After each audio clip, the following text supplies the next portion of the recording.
दोस्तों, आज की कहानी है सासू माँ। हम जा रहे, आप अपने घर को ही अपने बुढ़ापे का सहारा बना देना। दोस्तों, कहानी शुरू करने से पहले अगर आपने चैनल को सब्सक्राइब नहीं किया हो तो कर लीजिए ताकि आपके पास पहुंच सके हर नया वीडियो। सविता की आंखों से नींद कोसों दूर थी। आज ही क्या उसे सोए कई दिन हो गए थे। कभी बिस्तर में लेटते ही निढाल हो जाने वाली सविता कई दिनों ढंग से सो नहीं पा रही थी। साथ लेटे अपने पति पर उसकी नजर गई। आंख मूंदे लेटे थे लेकिन सविता जी को पता था सोए वो भी नहीं है, सिर्फ सोने का स्वांग कर रहे हैं। कई दिनों से घर का जो माहौल था उसमें कोई सो भी कैसे सकता है। सोचा ना था उसने जिंदगी में उसे ये दिन भी देखने पड़ेंगे। याद करते हुए सविता अतीत के गलियारों में खो गई। उसकी शादी को 15 वर्ष हो चुके थे लेकिन कभी भी वह अपने सास ससुर के मन में वह स्थान न बना पाई थी जो घर की बहू का होना चाहिए। ऐसा न था कि उसमें कोई कमी थी। देखने में सुंदर सरल मितभाषी सविता आस पड़ोस से लेकर रिश्तेदारों में सबकी सहेती थी, लेकिन सिर्फ अपने सास ससुर को छोड़कर उसे शुरुआती साल में खुद समझ नहीं आता था कि इतनी सेवा पाने के बाद कहाँ कमी रह गई जो वह उनके दिलों में जगह न बना पाई। कई बार वह बहुत उदास हो जाती लेकिन अपने पति का प्यार व सहयोग और अपने मम्मी पापा की सलाह की बेटा अभी तू वहाँ नहीं है, जल्दी ही तू दिल जीत लेगी। लेकिन इसी आस में 15 वर्ष बीत गए। घर में उसकी सास उसे बहु कम काम वाली ज्यादा समझती थी। कितने भी सफाई से वह काम कर ले लेकिन उसने मिक मैक निकालना ही था जहाँ सभी ना थक दे। सास को उसका खाना हमेशा बेस्वाद लगा और ससुर तो वही राग अलापते जो सास। जैसे ही सविता गर्भवती हुई उसकी सास का स्वभाव बदल गया। वह उसके प्रति थोड़ी नरम हो गई थी। सविता खुश थी कि उसकी हल मिल रहा है लेकिन ये उसकी गलत फहमी थी। जैसे ही सविता ने बेटी को जन्म दिया उसकी सास के तेवर फिर से बदल गए। उसकी बेटी को खिलाना तो दूर कभी गोद में भी न उठाती लेकिन उसका पति वह हमेशा उसे यही कहता, कोई बात नहीं, मेरी बेटी मेरी राजकुमारी है और राजकुमारी से ज्यादा दिनों तक कोई नाराज नहीं रह सकता। सविता बस मुस्कुरा कर रह जाती। उसे पता था कुछ बदलने वाला नहीं। सविता का एक ही देवर था जिसने अपनी पसंद से शादी की। उसकी देवरानी नौकरी करती थी। वह सुबह निकलती और रात को ही घर में घुसती। घर के काम काज से उसका कोई सरोकार न था लेकिन उसकी सास फिर भी उसे कुछ ना कहती। एक तो वह जब तक उनके लिए तोहफे ले आती, दूसरा उसे पता था अगर वह कुछ कहेगी तो दोनों घर छोड़कर चले जाएंगे। सविता व उसके पति को अपने उनकी इस दोगले व्यवहार का बुरा तो बहुत लगता है लेकिन घर जुड़ा रहे ये सोचकर वह चुप रह जाते। सविता व उसकी देवरानी दोनों ही प्रेग्नेंट थी। सविता ने दूसरी बेटी को जन्म दिया और उसकी देवरानी ने बेटे को। अब तो उसकी सास की नजरों में सविता की कदर और घट गई थी और देवरानी वह तो पहले से ही शर्माते पर थी। अब उसकी पदवी और बढ़ गई क्योंकि वह बेटे की माँ थी और उसने इस घर के चिराग को पैदा किया था। सरिता की देवरानी नौकरी करती और सास उसके बेटे को संभालती। घर के काम के चक्कर में उसकी दोनों बेटियां की बिल्कुल भी देखभाल नहीं हो पाती। पति पत्नी दोनों इस बात से बहुत परेशान थे। सरिता के पति को यकीन नहीं हो रहा था कि उसकी माँ बच्चों में भी इतना फर्क कर सकती है। तभी सविता की देवरानी ने दूसरी जगह फ्लैट ले लिया। सविता के सास ससुर अपने पोते की देखभाल के लिए उनके साथ ही चले गए। सविता के पति ने भी नहीं रोका। उसे पता था कि उनका मन छोटे भाई और उसके बेटे में ही है, बल्कि एक तरह से उसे सही लगा।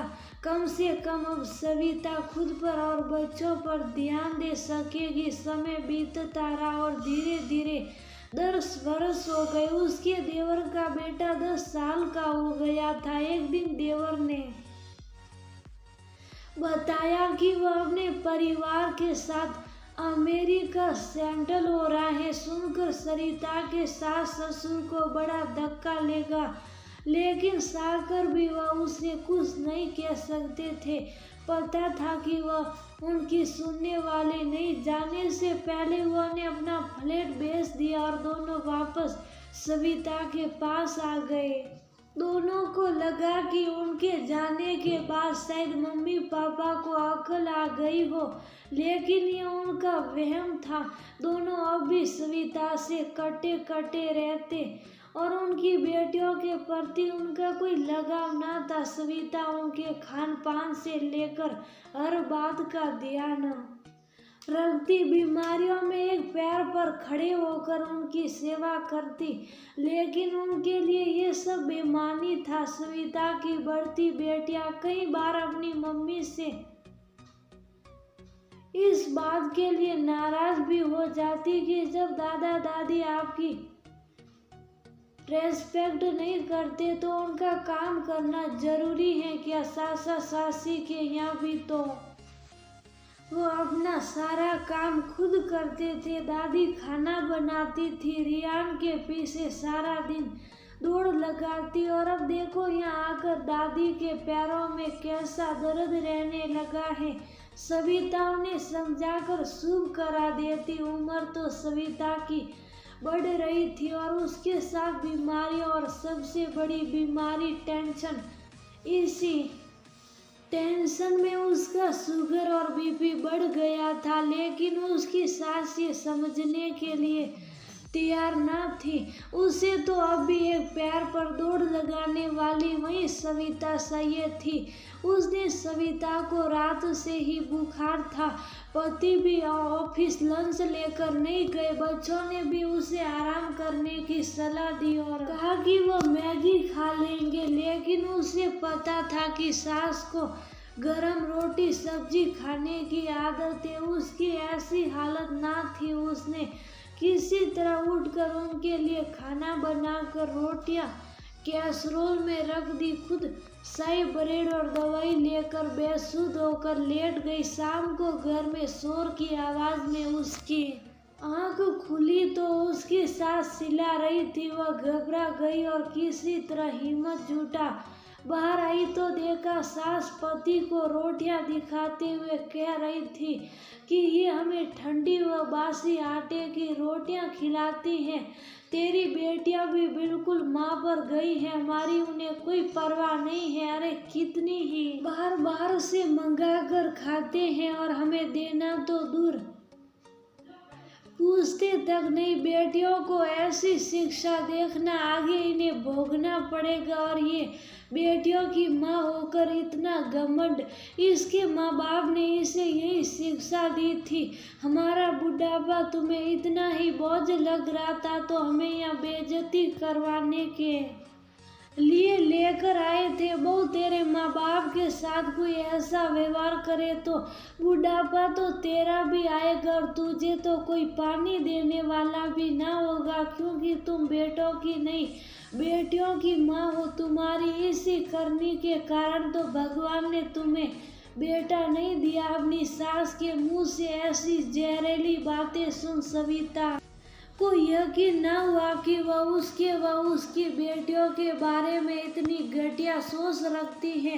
यकीन तो उसके पति को भी नहीं हो रहा था। सविता सब कुछ चुपचाप सुनती रही, रोती रही और फिर आखिर में बेहोश हो गई। दोनों बेटियां अपनी माँ को देख घबरा गई, लेकिन उसके सास ससुर के चेहरे पर कोई फिक्र न था। उन्होंने इतनी खराब तबीयत में एक बार भी सविता का हाल चाल नहीं पूछा और सविता बीमारी की हालत में भी उनका खाना न बना पाने की सोचकर तंग थी। दोनों ने बस एक रट लगा रखी थी कि वह ये घर छोड़कर चले जाएंगे। सविता का पति और वह ये सोचकर परेशान थे कि लोग क्या कहेंगे। छोटा बेटा तो विदेश था, लेकिन तुम तो यहाँ थे, फिर भी माँ बाप की सेवा नहीं हुई। सविता के माँ बाप का भी यही कहना था कि बुढ़ापे में सेवा तुझे ही करनी है। वह बड़े हैं, उनकी बातें कड़वी दवाई समझ पी जाओ, लेकिन कब तक? ये तो सदा से ही विष का प्याला पीती आई थी। अपने लिए तो सुन भी ले, लेकिन बेटियों के लिए अपने दादा दादी की ऐसी सोच उसके बच्चों को कहीं उसकी तरफ पंगु न बना ले। लेकिन वो ये भी नहीं चाहती थी कि बुढ़ापे में उन्हें अकेला छोड़े। सोचते सोचते न जाने कब उसकी आंख लग गई। सुबह बेटी ने ही उसे उठाया और बोली, मम्मी पापा आपको बाहर बुला रहे हैं। इतनी सुबह क्या बात हो गई? उनका मन आंसुओं से घिर गया। वह कुछ सोचते हुए बाहर आई तो देखा सास ससुर भी वहीं बैठे थे। उसके पति ने उसे बैठने का इशारा किया और फिर अपने मम्मी पापा की तरफ देखते हुए बोला, पापा मैंने बहुत सोचा और आखिर में मैं इस नतीजे पर पहुंचा हूँ कि आप दोनों नहीं, हम ये घर छोड़कर जाएंगे। ये घर आपका, हम तो आपका बुढ़ापे में सहारा ना बन सके, लेकिन शायद ये घर आपको सहारा दे।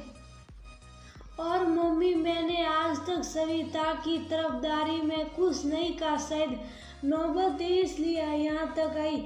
अगर मैं छोटे भाई की तरह शुरू में ही अपनी बीवी का पक्ष लेता तो उसे और मेरी बेटियों को बेवजह इतनी बातें ना सुनने को मिलती। मम्मी इसने कभी आपको पलट कर जवाब नहीं दिया, फिर भी आपने इससे पहले सालों में 2 शब्द प्यार के नहीं बोले।